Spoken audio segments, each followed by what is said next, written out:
You said no question Pikmin 4 was your game of the year this year.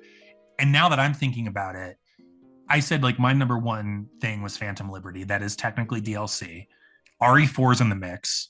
It's technically a remake. So if it comes down to Pikmin and AC6, I love AC6. I can like count myself as a proper Armored Core fan now. But I got to go Pikmin 4. Like I'm such a Pikmin freak. It's been so long. It was a long time since the last Armored Core game too, but just being like an existing fan, like I know you are too. It's like Pikmin 3 was a decade ago. I'd sort of given up hope. It's like, oh, just another franchise that Nintendo abandoned. But they didn't. Once they put out Pikmin Bloom, the app on mobile, once they remastered Pikmin 3, it was like, okay, they're doing it. They're bringing Pikmin back. And they should, because it's like so viable, obviously.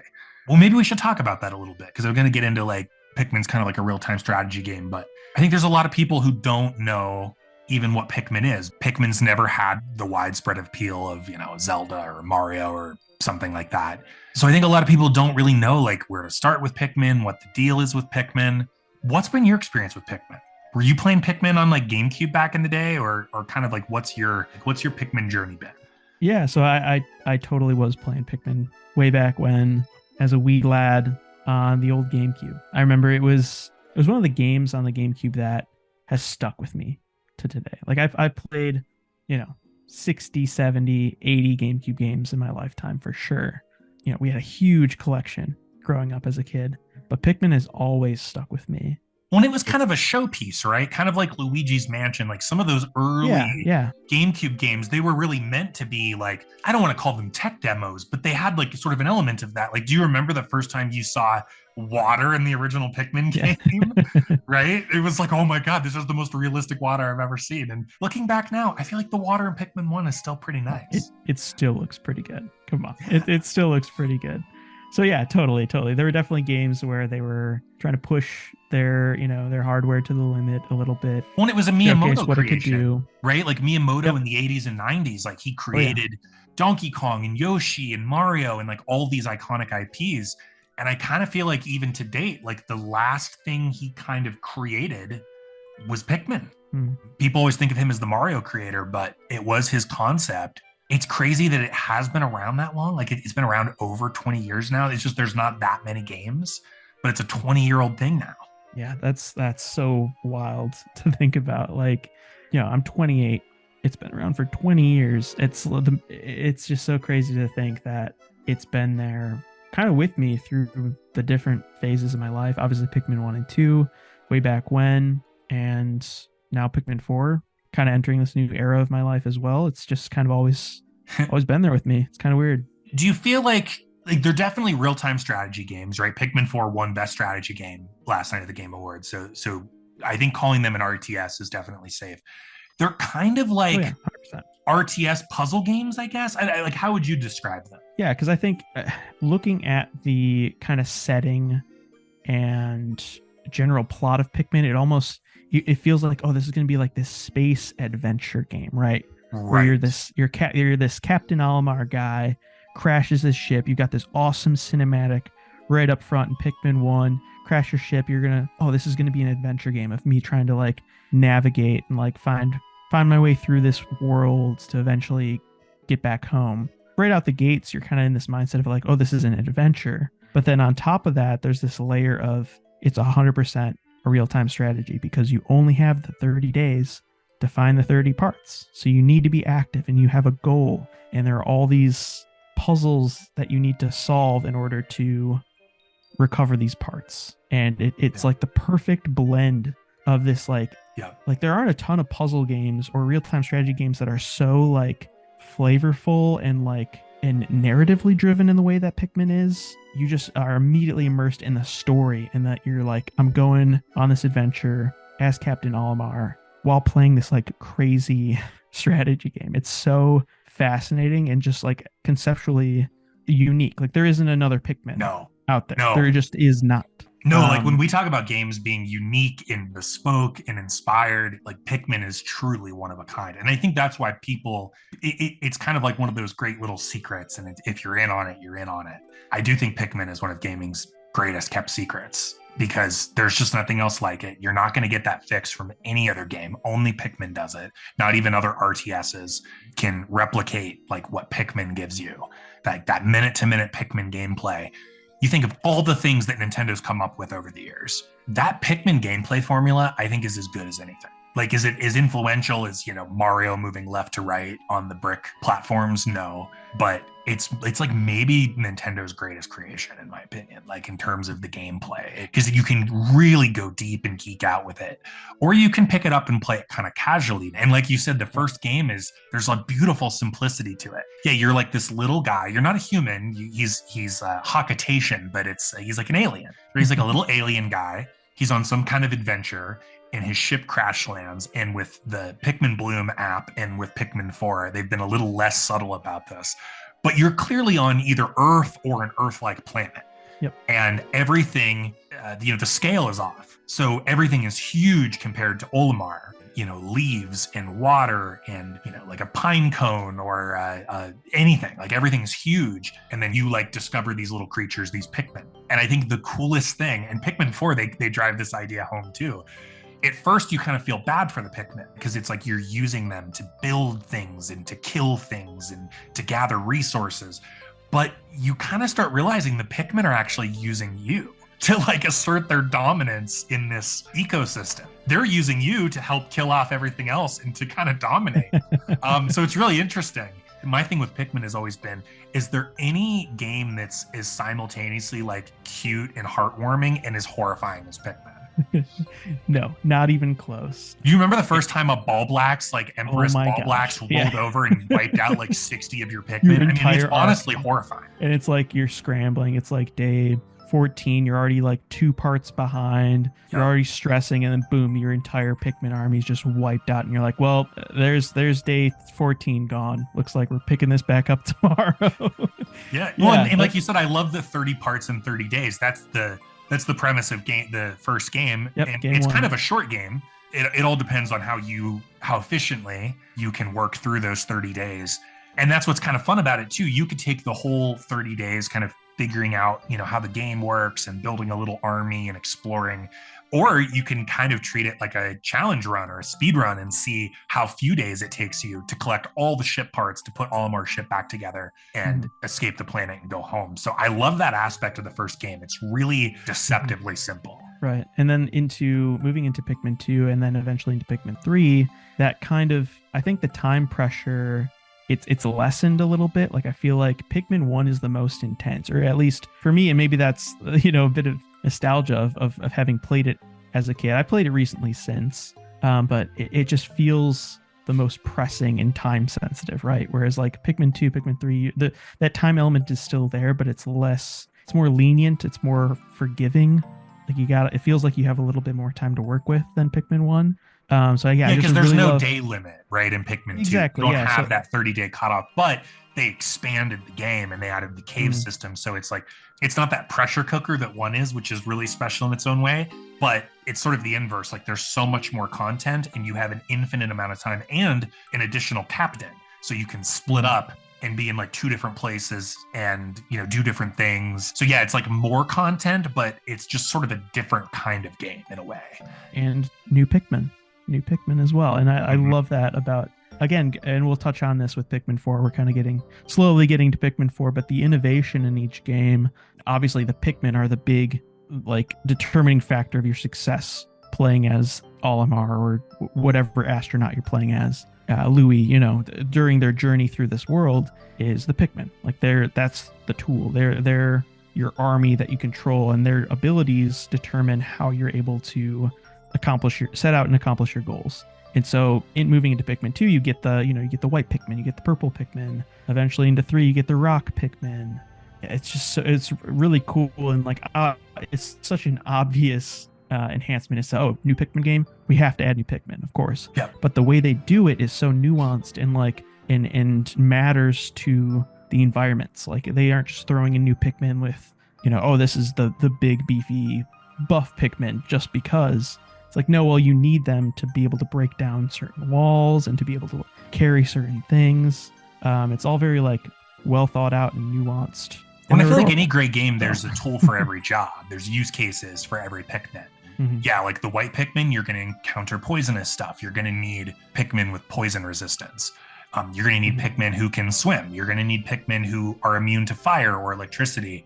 I jokingly texted you like a week or two ago. I was like, is playing exclusively with rock and purple Pikmin the Pikmin equivalent of like a strength Claymore build? But it kind of is, right? Because you could tank your way through a day with just a bunch of tank Pikmin. So yeah, totally. Pikmin 2 is really cool in that it's just more content, it's more Pikmin, it's more unique scenarios.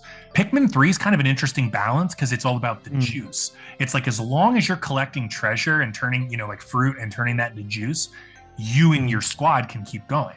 So there's a little bit of that pressure from Pikmin 1, right? But then there's a lot of that exploration and the multiple captains and stuff from Pikmin 2. So it's a little bit of like a hybrid of both games, I guess. Yeah, eventually you hit a point in Pikmin 3 though where it like your juice supply snowballs, right? Where it's like, oh well, yeah, I'm kind of set here for the rest of the game.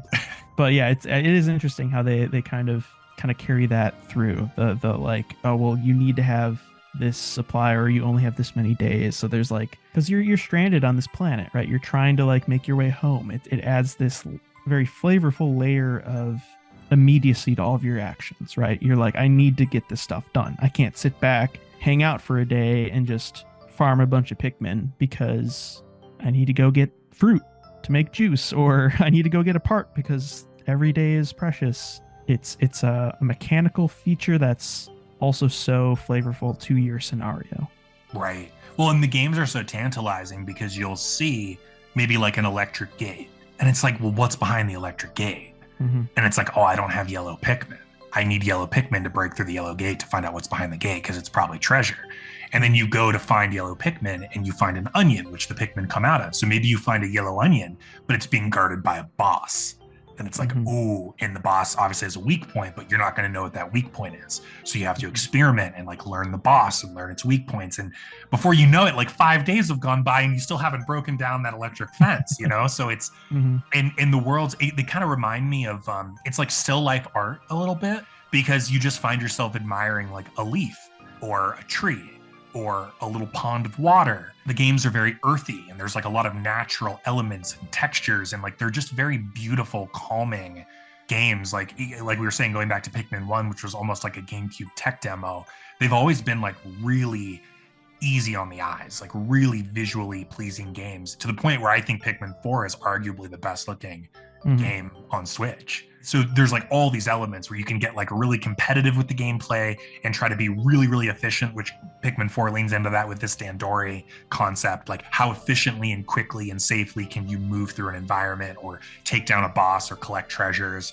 Or you can just get sucked into the exploration of it and like admiring the world and finding new pathways and treasures. You can just kind of geek out on like the cuteness of the Pikmin or building an army. Like I've had that at times where I've like wasted days because I just keep farming Pikmin. It's no, I need 700 yellow Pikmin. I need my reserves to be stocked up. I need my red Pikmin reserves to be at 999. There are no excuses. Yeah, or like in Pikmin 2, some of the most powerful and interesting Pikmin are in caves. And when you find out like which caves maybe like the purple Pikmin are in, then you like want to go down to the cave, farm the purple Pikmin. It makes the rest of the game a little easier, things like that. So there's just like so many different ways you can get sucked into these games. And it's really fun to play them differently, to kind of, I often challenge myself, like, I'm not going to lose a single Pikmin in this run. And then when you lose one, it's like, damn, am I going to reset? In some games, they're a little more forgiving. Like, can you rewind or reload the day? Or do you change your plan? Because you're like, man, I've made a lot of good progress, but I just lost 2 Pikmin. What do I do now? So yeah, it's cool. You can really geek out and lose yourself in these games. Absolutely. That's really interesting. I've done like challenge runs, or I've tried to, acquire all the parts, especially in Pikmin 1. I remember being a kid and being like, oh, I need to, beat my previous record or whatever. But I've never really done like true challenge runs with my like number of Pikmin, or like Pikmin going through without a Pikmin death, a no Pikmin death run. That's really interesting. I'd love to maybe give that a go with Pikmin 4. Well, we were talking about the differences with the games too, and what I love is like I haven't done all the end game content yet, so I guess this is a slight spoiler. But what I really love is one of the end game quest, I suppose, Mhm. is because Pikmin 4 is much more kind of like Pikmin 2, where you can really just explore for as many days as you Yeah. want. That pressure isn't there, which it is nice, right? It's nice not having that timer, not having that pressure. Explore at your own pace. It's really enjoyable. But one Yeah. of the end game quests Mhm. is Oh through yeah. Olimar, where you Yep. actually go back through the entire game and you have to collect 30 treasures in 30 days. It's so good. And it's Oh Pikmin my 1 all over gosh. again. So I love that. And it is. It's like an end game reward. It's sort of like its own little challenge mode. And you can even replay it if you want to and try to beat your, your record and things like that. So they almost found a way to get that magic of Pikmin 1 into Pikmin 4. Yet Pikmin 4 has like all that cool exploration and content of Pikmin 2 and 3. And it has like the caves of 2, and it, they added Oatchi, who we can obviously talk about, but he's not only like your super Pikmin, but he sort of doubles as a captain too. You can have him in one area with some Pikmin, and then you can be in an area with Pikmin. And then on top of all of it, they added a character creator. You make your own captain. So, which it's pretty basic, but it didn't need to be complicated. I will say that it's perfect. Amazing. It's perfect. You can be kind of a big brute with a mustache. You can be like a little dopey dork. That was me. Yeah, that was me too. I made a little dork. Yeah, it's so glasses. cool. And then I love how when you get into it, because some of the captains and some explorers in Pikmin 4, they've been kind of like corrupted by the world and they've turned into these leaflings. Yeah. And you can actually become one of those cosmetically later in the game if you want to, which I think is really cool. It's so great. Yeah, I was definitely the little short in stature. I had glasses. I had a big like swoop like hair thing, spike sticking out the top. I went all in with the goofy little astronaut dork who has to and Leland, save everyone. where I am right now, I think it's Giant's Hearth. I think it's almost like a home campsite, but it's like the Louis stuff where like when I saw Louis was in the game, it was like, no way, Louis.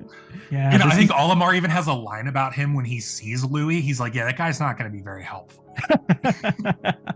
Yeah, this game is just such a love letter, kind of to all the points you were just making of all the immediate connections you can make to the previous games. They're all so evident and apparent here in Pikmin 4, and just so like polished. Pikmin 2 though, especially, which Pikmin 2 was kind of always my favorite, and it does feel like there's a lot of Pikmin 2 love in Pikmin 4. Yeah, totally. Going back to what you were saying about just like the no time limit, just hop into these different worlds and really explore them. And then with the two captains, obviously Oatchi's the goat, but being able to like control Oatchi separately to solve certain puzzles.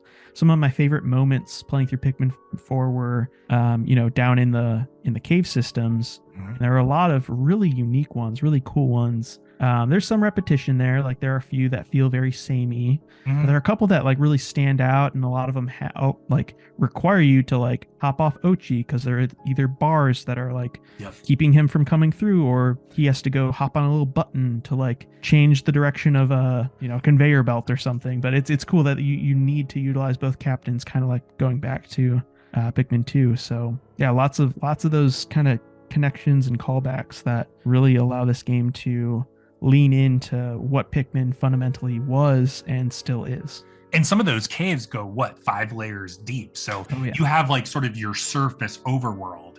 And there's usually, I think in Pikmin 4, there's maybe like 5, 6, 7 of those. And then all of those have cave systems. They'll have 3, 4, 5 of those. And some of those go 5 layers deep. And that's always kind of intense, where it's like you're electing to take a certain number of Pikmin down into these caves with you. You don't know how deep the caves are.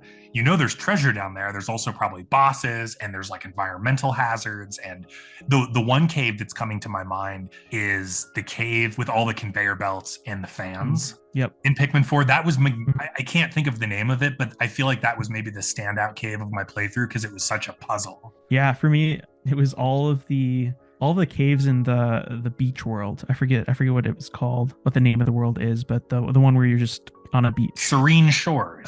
Serene Shores. Thank you. I love that map too. Yeah, it's Sun-Speckled Terrace is the first one, which feels like a perfect Pikmin map. It's just perfect. Like the layout, it's designed perfectly. There's Blossoming Arcadia, which is like very visually pretty, like lots of falling flower petal or leaves and petals and stuff like that. And then Serene Shores is the water level. And do you say it's your favorite? in the game. The overworld, I think the next one, Hero's Hideaway, is my favorite one because you're just in somebody's house, which is so funny. It's my favorite too. But it's really well designed. But the cave systems in Serene Shores are so cool because you're in like an aquarium or something is like the vibe. Yes. That was the atmosphere of those caves is just so chill. And there's some where you have to be not time sensitive, but you kind of got to get in, get out with certain scenarios, and you're constantly active. You're constantly fighting enemies. But there are some where you just kind of like sit back and it's just like this huge, expansive, just like sandbox type vibe where you're just kind of like hanging out with all these like fish and like going underwater with your blue Pikmin and like or freezing the water with your ice Pikmin. Or freezing the water with your ice Pikmin, which I love the ice Pikmin. That is such a cool, literally cool element to the game, especially with traversing Serene Shores. That kind of combination of the day cycle where the tides would come in and out. Serene Shores prioritizes blue Pikmin, obviously, because they can go into water without drowning. Mm-hmm. But then halfway through the day, the tide recedes. So you can access areas with Pikmin who normally couldn't go there. And it's one of the reasons why that's such a great map, because it's really dynamic. And dude, the ice Pikmin are so OP. They're so because OP. As you chuck them into an OP. enemy, they will slowly freeze that enemy. There's a freeze status effect, and then the enemy's frozen, and you can just chuck all your Pikmin and Oatchi and just gang up on them. Yeah, they're so OP. They're such a cool addition to the Pikmin roster. Yeah, almost every combat scenario, I had my ice Pikmin locked and loaded immediately. Yes. Like every single instance of combat, you're like, oh, well, I've got my ice Pikmin, so good luck. Like, I've kind of got you on this one. Especially if you've been playing Pikmin games for a long time. Like, the fact that they are OP, they're just fun to use. They're just fun to chuck. And that's like such an interesting game changer, too. When you encounter water and it's like, oh, I'm going to need a bunch of blue Pikmin to get through this. And in some cases, it's like, no. You need to freeze this with a certain number of ice Pikmin so the rest of your Pikmin can cross it. It's just really interesting. Yeah. So, yeah, my favorite caves were definitely Serene Shores. And then, going back to the old Hero's Hideaway, you're literally just in someone's it's like the first floor of a duplex. So you've got the living room going into the kitchen area. There's a staircase, there's couches, there's like a coffee table, bookshelves. Coffee table, which took me forever. I the one thing I got hung up on was I couldn't for the life of me figure out how to get up, because there's like the little like a bookend that you have it's like to a charge bookend into. thing that you have to like knock over, and I could not figure that out for so long. And then finally I was like, oh, of course, I just have to throw Pikmin at this obvious target. But it's just a really fun little area. And then just like seeing all these little mundane objects to us be these treasures to these what are they called, the Hokotites? That's at least what Olimar is. Oh, right, because they aren't technically Hokotites either. They're from in Pikmin 4 rather. They're from a different area, but they're all like the same little humanoid. So they're just from like a different country. It's like a different culture. Like Hokotites are. Yeah, they're all just like little humanoids. I don't know if it I think there's like maybe Gaia. I think they name some planets, but I don't know if it spells out where like all the rescue corps are from. Right. But they're just like little humanoid aliens. Yeah. So it's just cool picking up and you collect, different series of items in Pikmin 4. So you've got like the playing card collection. You're collecting all these little like bits of sushi. You've got like a little sushi pack collection. It's just fun. Like collecting stuff in Pikmin hasn't, it's just always great, but it's especially fun in Pikmin 4. You just feel like you have to collect everything. Well, isn't like one of the first treasures a Game Boy Advance too? Oh yeah. And there are just some weird ones too. There are like some GameCube games, Game Boy Advance games. Yeah, lots of really weird kind of out there cultural references you wouldn't expect to be. Well, and because they don't know what these items are. Like, these are human, like Earth items. They all have really funny names when they log them in their systems, and I never get tired of seeing what things are called. Like, I remember there's a tomato in Pikmin 4 that's called a love nugget. It's like, I think lemons are called face wrinklers. Yes. And I think the Game Boy, because it's a Game Boy Advance SP, right? It's the foldable one, and I think it's called like the Stone of Enlightenment or something, like the Stone of Advancement.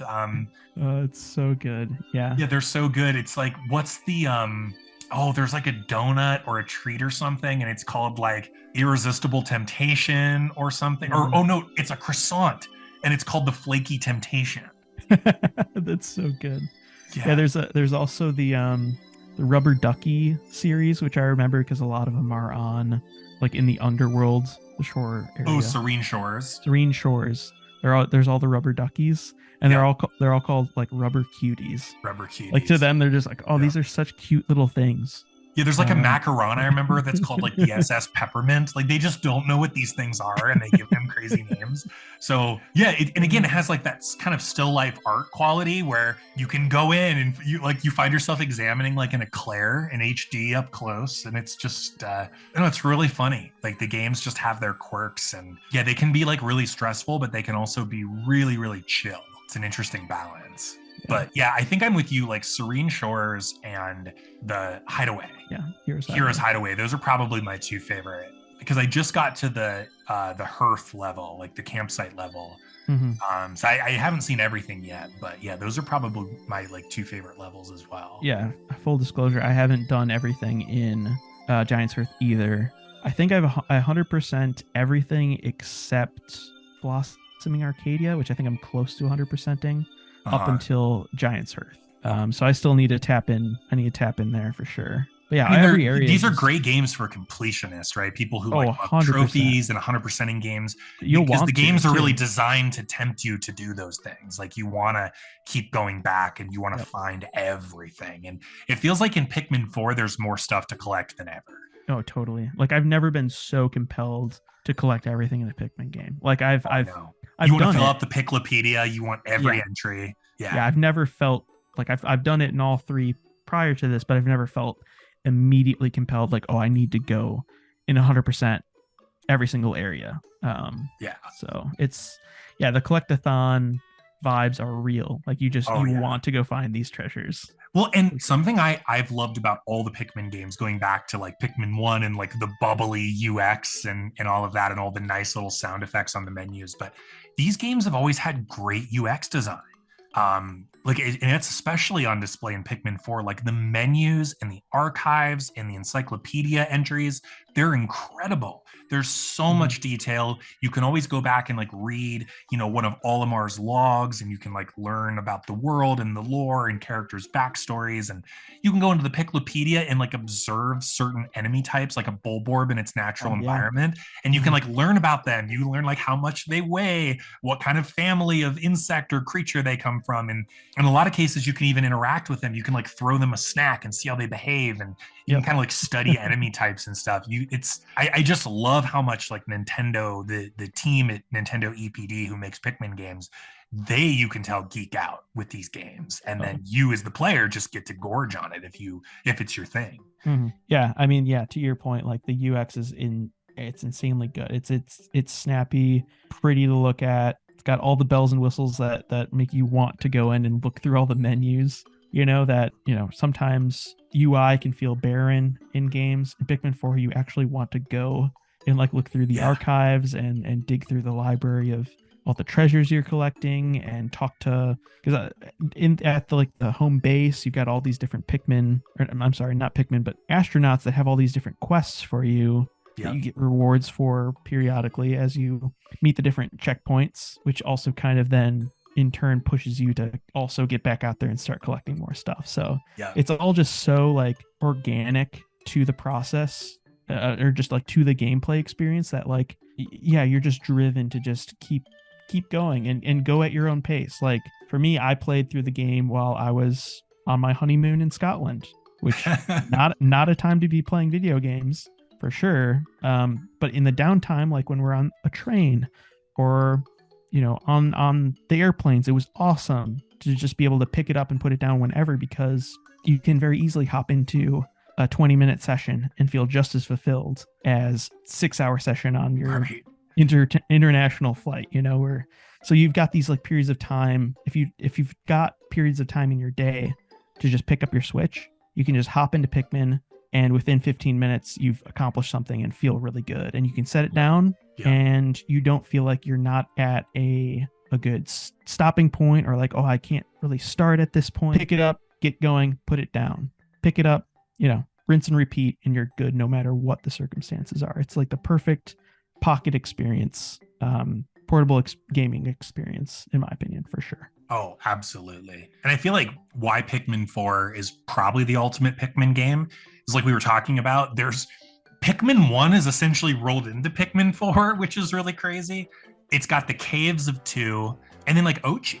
Like you said, Oatchi's just the goat. Oatchi is like basically Pikmin's version of Poochie from Yoshi, but you can ride him. So he helps you traverse these big maps way faster, which is just satisfying and efficient. And then he can carry all your Pikmin. So I'm sure you experienced this too. In some of the really dangerous caves with like environmental hazards, you feel way safer because like 100 Pikmin can just hang on the side of Oatchi. Because you remember in like older Pikmin games, your army can be all over the place and scattered. And that's one of the most dangerous things is when your Pikmin are scattered. So being able to consolidate your army on Oatchi, and Oatchi doubles as both a captain, where you can kind of send him off, you can control him independently. He can order Pikmin, and he also is a super Pikmin, right? He can basically do anything a Pikmin can do, but just better. He's strong, he can attack, he can carry stuff. You can upgrade him and train him throughout the game, which is so cool. Like his charge, like we were talking about OP stuff, like the ice Pikmin are OP, but Oatchi's charge is so OP. But it's so fun. It's how I start every enemy encounter is with an Oatchi charge. And then like when you upgrade him to be able to carry something that weighs 100, it's insane. Like he can carry anything. Yeah, I was just about to say, I love the training aspect, how there's the one like Oatchi trainer in your camp that you can go to, and she'll help you train Oatchi, giving him like little Oatchi treats. And you can make him fireproof, you can make him have more HP, like whatever. Yeah, he's the real MVP of this game. He is. You can even unlock Oatchi, like unique commands for him and stuff, like where he'll almost be like automated and go do things that you'd want him to do. Or like on the night expeditions, which that's another cool thing Pikmin 4 does. It finally takes away the taboo of night because, right, the most dangerous creatures come out at night. You always have to evacuate the surface. In Pikmin 4, there's actually like a survival mode where instead of going out and exploring a world, you're trying to defend these bases, these like luminals. And that's a cool scenario where like you can go out with your Glow Pikmin, another really cool new type of Pikmin, and you can have Oatchi patrolling your base. So it's just really, really cool what they did with Oatchi. You kind of can't imagine a future Pikmin game without Oatchi now. Totally. What did you think of the night the night missions though, where it's kind of like a survival mode essentially? Oh yeah, you're defending a base instead of going out and exploring. Right. We should totally touch on this, and then also the Dandoris too. Which is kind of like Pikmin 4's version of mission mode, I feel like. Yeah. That's actually a really good way of putting it. But yeah, the night missions, you're sent to recover this like goo from these like ant hills, basically, because the goo turns the leaflings back into these little humanoid astronaut dudes. It like returns them back to their original form. And yeah, the way they do it is really, really fun. Like having multiple, especially like in the later ones where you have to guard multiple at once. So then you really, really have to split away from Oatchi and have Oatchi be in command of one section and kind of take care of base A while you're off by base B fighting off a huge mob of enemies. It was fun, and the Glow Pikmin are really cool. I like how you can. Yeah, they're like ghost Pikmin essentially. Yeah, they're like ghost Pikmin. They look awesome. Yeah. And the typically you're so used to, it's so ingrained when you send a Pikmin at like a little pellet. They have to bring it all the way back to the base, and then you physically have to go all the way back to the base to pluck that Pikmin to add him to your army. With the Glow Pikmin, they just bring whatever the resource is into the little mound, and it immediately sends that new Pikmin right over to you. So you can use them right away, which is such a good, like, it's really smart because it allows you to continue to explore and source these, the lifeblood of these Pikmin to gain more for your army, but you don't have to keep going back to your base because it's time sensitive. You have to protect these bases through the whole night. So having to like go back every time to get more Pikmin would be... It would kill the gameplay, like the satisfaction of the gameplay. Yeah, it's way more snappy, and it doesn't kill the gameplay loop. It allows you to just keep moving, keep pushing, keep fighting enemies off from these little mounds. I really had a lot of fun with them for sure. Yeah, and it's another one of those things that makes Pikmin 4 just feel like the ultimate Pikmin game to me. Like they took away the taboo of nighttime. They let you experience the surface at nighttime with a survival mode.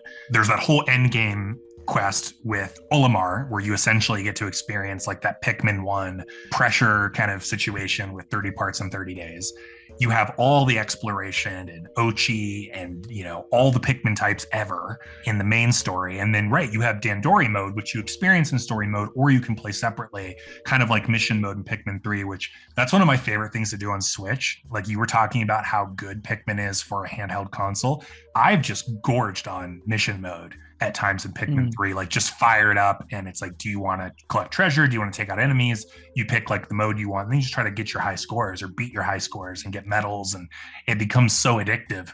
And I feel like they wrapped up all the best elements of mission mode from Pikmin 3 into Dandori Battle, which is, yeah, basically just kill enemies, collect treasures, and do it all as efficiently as possible. And it goes back to this like Japanese concept of Dandori, which is actually pretty cool. And like the leaflings are kind of like cultish a little bit in Pikmin 4. They're like Dandori obsessed.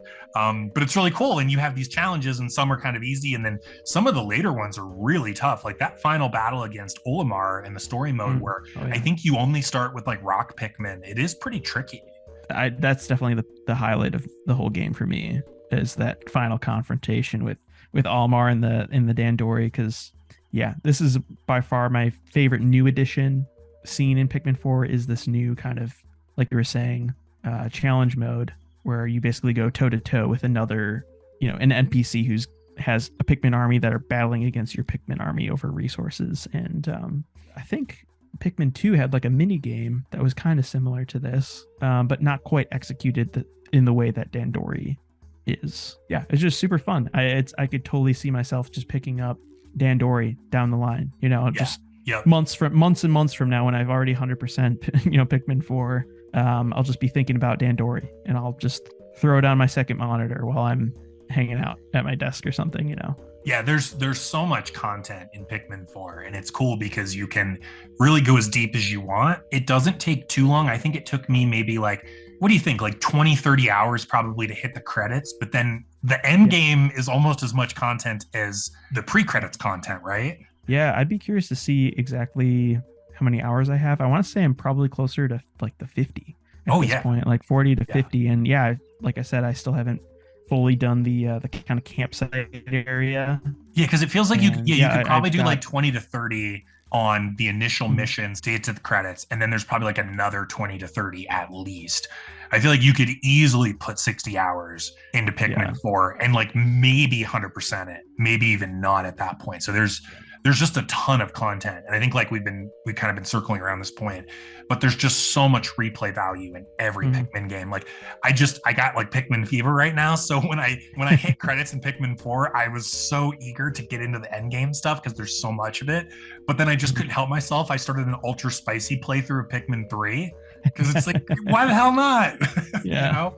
So I'm kind of juggling like Pikmin 4 end game and ultra spicy Pikmin 3. So yeah, which is just ultra spicy is just the hardest difficulty in Pikmin 3, and it's not too hard, but it's just a little more unforgiving in some ways. So it's like if you've played the game and you know the game, I find like Pikmin 3 specifically, when you go back to it, ultra spicy is like kind of the way to play. Yeah, I'll have to go back and do that because I did recently do a playthrough when it came back, when it was released on the Switch, which was I think a couple years ago. Was it last year? Maybe 2021, maybe something like that. Dropped on Switch, so it's been a decent amount of time. And yeah, I just played through it once in the base difficulty, which Pikmin 3 I think might be. And that's the thing about Pikmin, it's not a difficult game, but I think Pikmin 3 might be the easiest, maybe. Yeah. So they're kind of like as difficult as you want to make them. Yeah, right? Exactly. But I think just base game, just like out of the box, the Pikmin 3 experience is probably the easiest, I might argue. 2's probably the hardest, I would say. 2's probably the hardest. Some of the caves in 2 for like Nintendo, because when you think of Nintendo, you think more of like these fun experiences. You don't think of difficulty, like, you know, we talk from soft games or something, you think difficulty. I would say some of the caves in Pikmin 2 are legit hard. Yeah. Like if you're trying to get through them efficiently and not lose Pikmin, they're really tricky. Oh man, maybe I should, because I know Pikmin 1 and 2 just released on Switch, so I might have to. Oh yeah. I've got them on GameCube, but I might just have to pick them up on the Switch so I can sit on my couch and just play through some Pikmin marathon. Yeah. Yeah. Well, and I will even give a small shout out to Hey Pikmin, which is the 3DS platformer. It's sort of like a platformer puzzle game. It's not the traditional RTS gameplay of the four mainline games. It's not as good as the four mainline games, but I feel like people really dunk on Hey Pikmin, and I really like it for what it is, because it has the Pikmin flavor, it has the Pikmin art direction, it has the Pikmin UX and sound design and things like that. It's just a different style of game. But if you're a Pikmin freak, it's totally worth playing. I'll have to pick that up. I'm sure I can find a copy of it. Oh yeah, online. It's worth a playthrough for sure. It's fun. Yeah, I missed that one. I wonder, when did it come out? 2016. 2017, maybe. It was kind of like late DS. Yeah, July 2017. So that was, yeah, I wasn't playing my 3DS much besides Pokemon then. that's 100% why I missed Hey Pikmin. But yeah, I'll have to go try to find a copy for the low. Yeah, you totally should. I think if it had come out earlier in the 3DS's lifespan, it probably would have gotten a little more attention. It got mixed reviews because it's just different. It's it's a spin-off game whose gameplay is just different. But yeah, it's definitely worthwhile for a Pikmin fan. Yeah, I don't know. I feel like I'm gonna be gorging Pikmin 4 Endgame for a long time. And yeah, it inspired me to fire back up Pikmin 3, because Pikmin 3 is great. I really love Pikmin 3. It's just the game not counting 4, it's the game I've played the least. I've just played 1 and 2 more. So I don't know, just kind of got the itch to revisit it again. But just trying to think of like other things in Pikmin 4. Like I love all the NPCs, all the like rescue corps. There's a really good sense of humor, sometimes really dark humor in Pikmin 2. Like I like Bernard, the little captain dude, who just shouts. He just shouts things he says for like no reason. Then there's like Dingo, who's just a slacker. He's supposed to be like their sort of scout and does solo missions, but he's just lazy and doesn't want to do anything. Yeah, he's like the faux tough guy who like stands around and's like, hey, you go do it. I bet you can't do it. Yeah. Well, and then there's Russ, who's the lab guy, who kind of feels like a Zelda NPC to me. Like he just makes a bunch of weird noises and stuff. But just that is an addictive part of the game, is collecting currency and then going back to Russ and just buying stuff at the lab to make you or Oatchi or your squad better. It's always so fun when you can collect stuff in a game and then spend that stuff to make other stuff better. It's a really addictive loop. 100%. And yeah, I definitely worked hard to like fully upgrade all of my stuff. That was definitely a driving factor in like, I got to get back out there because I don't have quite enough credits to get this next upgrade. So come on, boys, let's go. Let's hit the road. We need to go get some more materials so I can get this like fireproof jacket, I guess. Yeah, for sure. Let me ask you, what's your favorite Pikmin type if you had to pick? It's so hard. I know it's really hard. It's got to be one of the OG. We're old heads with this, so we got to go back to Pikmin 1. I want to say, the reds are classic. Reds are classic. The yellows are really cute because of the ears. The blues are really cute because they're so derpy. I want to say blue because of how you meet them in Pikmin 1, and it just immediately opens up like my Pikmin can go in water now and they don't die. And like I just remember that being just such like a pivotal moment and being like, oh, this is really special. I remember the first encounter with the blue Pikmin in Pikmin 1. So I'm gonna go with blue. Yeah, see, along those lines, I'm tempted to say yellow. I think yellow is my favorite of the OG. Mm-hmm. I mean, but if I'm being honest, it's maybe a toss-up between the purples and the rock Pikmin. I've always loved the purples just because it's so fun to use a big, heavy Pikmin.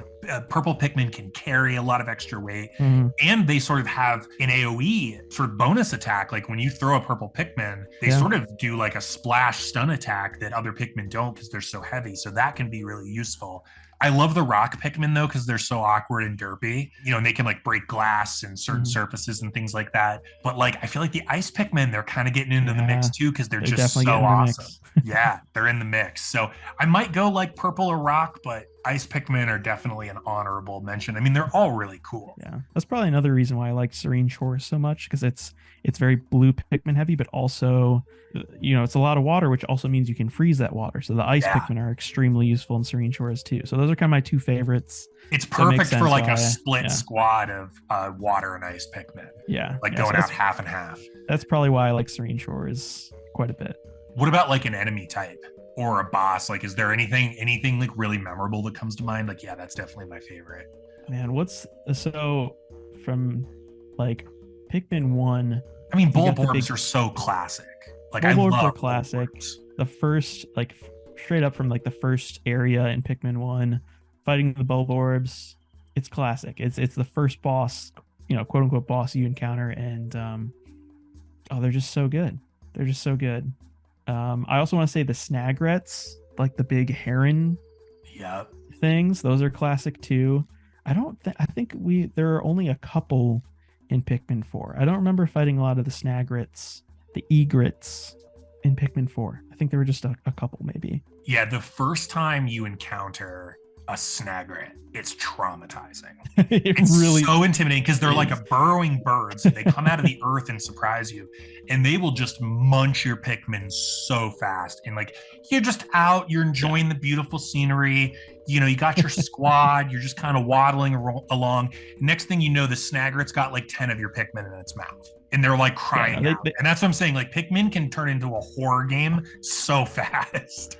Yeah, the cries for sure. Yeah, I just remember being horrified of the Snagrets way back when. So yeah, I've got to go with the Snagret for my favorite boss. How about you? Because it just leaves such an impression, right? Like, you'll never forget the Snagret. Yeah, I love me some bread bugs. Like, bread bugs are the funniest looking Pikmin enemies, in my opinion. And they're really interesting because there's like the smaller versions and then the bigger versions, and they're called bread bugs because they literally look like loaves of like white sliced grocery store bread. But they're so funny because they're sort of like passive enemies where they don't just come at you and attack your Pikmin like most enemies do. They're trolls, they're menaces. They will take resources around the map and steal them and hoard them. And they're really strong, so you'll need a lot of Pikmin, and there's literally like tug of war games you can play with bread bugs. And they usually have like some kind of mound or burrow or something. So eventually you find that and you have your Pikmin dig through it, and you can, reclaim everything the bread bugs have hoarded. But they're basically just hoarders. And they make really funny little noises and run away from you. And yeah, I don't know. I might have to go bread bug. That's a good pull. I forget which world it is, but it's like an area where it almost feels like kind of like children's play area. Oh, you know what I'm talking about? Yeah. But there's one of those that has a giant bread bug, and that is one of like my favorite moments from Pikmin 4 was like fighting the giant bread bug with all the little bread bugs around him. Yeah, that's such a good map. When I think in general, like we were talking about the names of like treasures and items and stuff, the enemy names alone, I mean, the designs are so creative because most of them feel like sort of really weird kind of psychedelic plays on insects and stuff. But the names alone, Doodlebug, Skitterleaf, Blowhog, the puffy Blowhog. Like, what are some other really good ones? Like the Cloaking Burrownit. It's like the coolest names ever. They're so funny. Wallywogs. Oh yeah, the Wallywogs. Yeah, those are classic too. And then, who I feel like we have to call out just since we've talked so much Pikmin here. Just a quick shout out of the water wraiths, maybe the most traumatizing. Oh my gosh. You talk about Snagrets, dude. The water wraiths are maybe the most traumatizing enemies in any video game ever. They're terrifying. Absolutely terrifying. They're like weird spectral entities. Like, the astronauts in the game don't even really understand what they are, and they're just they're basically like big steamrollers, and you can barely damage them, and they'll just roll over your whole army. It's awful. They're literally like steamrollers. Like, they've got these two giant like concrete pillars and this like weird kind of like amorphous water like shapeshifter being that's just like rolling around. It's just the weirdest looking thing. I believe it's the you'll remember this name, the Submerged Castle in Pikmin 2. That cave. That's where you encounter the water wraith for the first time, and it's like this spectral, otherworldly steamroller. It's the weirdest thing ever, but it's Pikmin, so Pikmin can just go into weird territory like that. I forget the name of them, but another iconic one. Oh yeah, it's the blowhog, the puffy blowhogs, where it's the one Yeah. they're like the air balloons that kind of walk Yep. around. They aren't really, they're pretty harmless, but they like blow all your Pikmin down, and they like Yep. they blow the flowers off. So they like, you don't want to mess with them. You pop them, and then they like Yep. They deflate. They become they really deflate. tiny. Yeah. Well, and they're interesting, and like, because I feel like most great games have some version of combat chess, and Pikmin totally does. So yeah, like the blowhogs aren't that dangerous in and of themselves, but if there's other enemies around and they start scattering your Pikmin, and then those enemies, like even some Bulborbs, they might blow your Pikmin over near some Bulborbs, and the Bulborbs just start munching on your Pikmin. So eat 'em. yeah, when you see them, you definitely have to deal with them. But another one I just remembered is the moldy slooch. What is that? The moldy slooch, dude. Slooch. Yeah, they're in Pikmin 4. Wait, hold on. Let me look this up. They're part of this. Yeah, they're some of those slooch Pikmin. I'm googling this too. Slooch Pikmin. Seriously. Moldy slooch. Because it's the pyroclasmic slooches are the main ones. Those are the fiery ones. Oh yeah. Yeah, the fiery ones. I guess I didn't. Moldy slooch. Come on. Slooch. Just some typical Pikmin stuff. The moldy slooches. Yeah. Oh yeah. And That'd be a great band name, by the way. The moldy slooches for like a punk band. Moldy slooches. Oh, that's too good. I forgot about the moldy Bulborbs from some of those caverns. Those are pretty. It's amazing. Like, okay, crazy idea, but we might need to do a Pikmin enemy tier list on your Twitch stream sometime. Oh, I'm down. I'm there. We might need to do that. We'll put it on the calendar. We'll put it on the calendar for sure. But yeah, I don't even know what else can be said. Pikmin's awesome. It's one of my favorite series in gaming. Pikmin 4 is amazing. I feel like it's kind of the game Pikmin fans were just waiting for. It's even better than I thought it would be. Yeah, no, that's the thing, is like every Pikmin fan in the world had high expectations or like extreme levels of hype going into this, and like had this vision of the perfect Pikmin game in mind. And I don't know how it happened, but Pikmin 4 just like delivers on all fronts. It just nails it. It's the perfect Pikmin game. It's my game of the year, and it's probably going to be my game of the year in 2024 too, to be very honest. So I know DLC is probably too hopeful, but wouldn't it be amazing? That'd be so good. Wouldn't it be amazing? Like 4, even if it's just maps, like 4, like oh yeah, a couple maps or another mode, some kind of Dandori thing, or I would take anything.